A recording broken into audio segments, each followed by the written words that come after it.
À votre avis, avec un budget proche des 300 000 francs, vaut-il mieux s'offrir la dernière 607 en V6 ou bien accéder à un mythe tel que Jaguar avec cette S-Type? Vous n'avez pas la réponse? Alors suivez-nous. Depuis son rachat par Ford en 1989, Jaguar se refait une santé et mise sur la S-Type V6. Peugeot, quant à lui, tire les leçons des flops de la 604 et de la 605 et compte sur la 607 V6, histoire de voir le bout du tunnel. Afin d'assurer au mieux son retour dans le luxe, la firme sochalienne a conçu une auto imposante à la robe très classique. C'est bien une Peugeot, comme le suggère son regard félin et cristallin, proche de celui d'une 206. Là où la 607 surprend le plus, c'est par son habitacle à la fois vaste, bien fini et très bien équipé. Le conducteur est choyé et nos chers ministres, n'en doutons pas, sauront trouver leurs aises sur la banquette arrière. En revanche, comme d'habitude, la française se trouve pénalisée par un moteur toujours trop juste, un V6 de 210 chevaux. Chez Jaguar, on change de registre. Cette délicieuse S-Type n'hésite pas à titiller votre fibre nostalgique. Avec ses phares ronds et expressifs, la Jag vous fait de l'œil et évoque la lointaine MK2. Contrairement à la tradition, l'intérieur de cette Jaguar déçoit, tant il emprunte des pièces communes à la gamme Ford.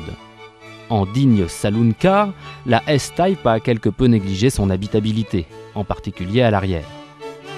La Jag, pour compenser, se distingue par la puissance respectable de son V6, qui revendique tout de même 243 chevaux. Ces généreuses cavaleries peuvent s'exprimer librement sur autoroute. Dans ce contexte, la 607, plus rapide et plus confortable que la S-Type, domine le débat. C'est encore sur une petite départementale que leur différence se révèle le plus. Contrairement aux autres Peugeot, la 607 déroute un peu par son manque de rigueur, à cause d'un amortissement trop souple en détente. Sa boîte automatique séquentielle auto-adaptative ne manque pas de répondant et compense cette mollesse. La S-Type, c'est le contraire. On est souvent chahuté par une suspension trop ferme.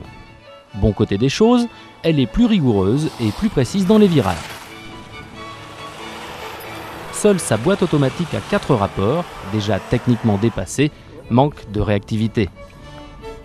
Un détail agaçant, surtout si l'on sait que cette auto est facturée tout de même 298 200 francs. Bien qu'elle ne soit pas aussi excitante et charismatique que la belle anglaise, la très homogène 607, proposée 267 500 francs, remporte, oh surprise, ce match. Une Peugeot meilleure qu'une Jag? Camarades, la lutte des classes n'est pas terminée.